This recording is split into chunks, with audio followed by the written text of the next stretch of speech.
முதல் வாசகம். உங்கள் கூக்குரலுக்கு செவிசாய்த்து அருள் கூர்வார். இறைவாக்கினர் எசாயா நூலிலிருந்து வாசகம்.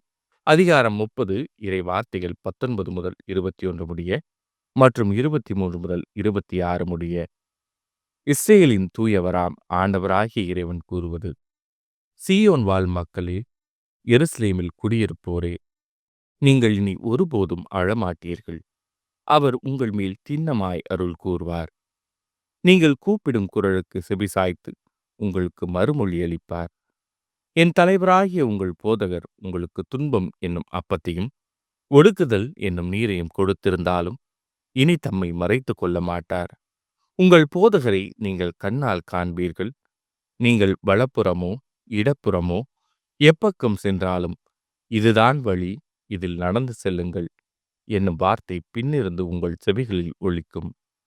நீங்கள் நிலத்தில் விதைத்துள்ள விதை மீது ஆண்டவர் மழை பொழிவார். நிலத்தின் விளைவாக உணவு செழுமையாகவும் மிகுதியாகவும் இருக்கும். அந்நாளில் உன் மந்தை பரந்த மேய்ச்சல் வெளியில் மேயும். முரத்தாலும் சுலகாலும் தூற்றப்பட்டு சுவையூட்டப்பட்ட தீனியை நிலத்தை உழும் காளைகளும் கழுதைகளும் தின்னும். கோட்டைகள் இடிந்து விழுகின்ற மிக பெரும் அழிவு நாளில் வானளாவிய மலைகள் அனைத்தின் மேலும் உயர்ந்த குன்றுகள் அனைத்தின் மேலும் கால்வாய்களும் நீரோடைகளும் தோன்றும். ஆண்டவர் தம் மக்களின் முறிவுகளை கட்டி தாம் அடித்து ஏற்படுத்திய காயங்களை குணமாக்கும் நாளில் நிலவின் ஒளி கதிரவன் ஒளி போலாகும். கதிரவன் ஒளி 7 பகல்களின் ஒளி ஒன்று திரண்டாற் போல 7 மடங்காகும். இது ஆண்டவரின் அருள்வாக்கு. இறைவா, உமக்கு நன்றி. பதிலுரை பாடல். ஆண்டவருக்காக காத்திருப்போர் நற்பேறு பெற்றோர். நம்முடைய கடவுளை புகழ்ந்து பாடுவது நல்லது. அவரை புகழ்வது இனிமையானது. அதுவே ஏற்புடையது. ஆண்டவர் எருசலேமை மீண்டும் கட்டி எழுப்புகின்றார். நாடு கடத்தப்பட்ட இஸ்ரேலை கூட்டிச் சேர்க்கின்றார். ஆண்டவருக்காக காத்திருப்போர் நற்பேறு பெற்றோர். உடைந்த உள்ளத்தோரை குணப்படுத்துகின்றார். அவர்களின் காயங்களை கட்டுகின்றார். விண்மீன்களின் இலக்கத்தை எண்ணி அவை ஒவ்வொன்றையும் பெயர் சொல்லி அழைக்கின்றார். ஆண்டவருக்காக காத்திருப்போர் நற்பேறு பெற்றோர். நம் தலைவர் மாண்புமிக்கவர், மிகுந்த வல்லமையுள்ளவர். அவர்தம் நுண்ணறிவு அளவிடற்கு அரியது. ஆண்டவர் எளியோருக்கு ஆதரவளிக்கின்றார். பொல்லாரையோ தரை மட்டும் தாழ்த்துகின்றார். ஆண்டவருக்காக காத்திருப்போர் நற்பேறு பெற்றோர். நற்செய்திக்கு முன் வாழ்த்துளி. அல்லேலூயா, அல்லேலூயா. ஆண்டவரே நமக்கு நீதி தலைவர்.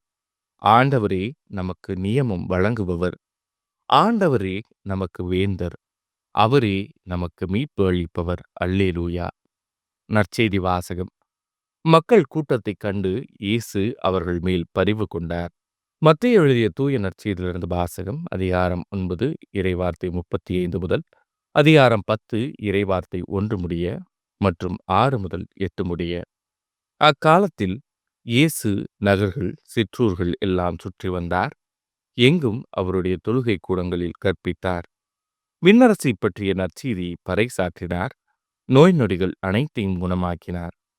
திரண்டிருந்த மக்களை அவர் கண்டபோது அவர்கள் மேல் பரிவு கொண்டார். அவர்கள் ஆயரில்லாத ஆடுகளைப் போல அலைக்கழிக்கப்பட்டு சோர்ந்து காணப்பட்டார்கள்.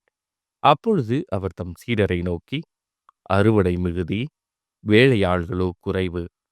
ஆகையால் தேவையான வேலையாள்களை தமது அறுவடைக்கு அனுப்பும்படி அறுவடையின் உரிமையாளரிடம் மன்றாடுங்கள் என்றார். இயேசு தம் சீடர் 12 தம்மிடம் வரவழைத்தார். தீய ஆவிகளை ஓட்டவும் நோய் நொடிகளை குணமாக்கவும் அவர்களுக்கு அதிகாரம் அளித்தார். இயேசு 12 அறிவுரையாக கூறியது: வழி தவறிப்போன ஆடுகளான இஸ்ரேல் மக்களிடமே செல்லுங்கள். அப்படி செல்லும்போது விண்ணரசு நெருங்கி வந்துவிட்டது என பறைசாற்றுங்கள். நலம் குன்றியவர்களை குணமாக்குங்கள். இறந்தோரை உயிர் பெற்றெழச் செய்யுங்கள். தொழுநோயாளரை நலமாக்குங்கள். பேய்களை ஓட்டுங்கள். கொடையாக பெற்றீர்கள், கொடையாகவே வழங்குங்கள். இது ஆண்டவரின் அருள்வாக்கு. கிறிஸ்துவே உமக்கு புகழ்.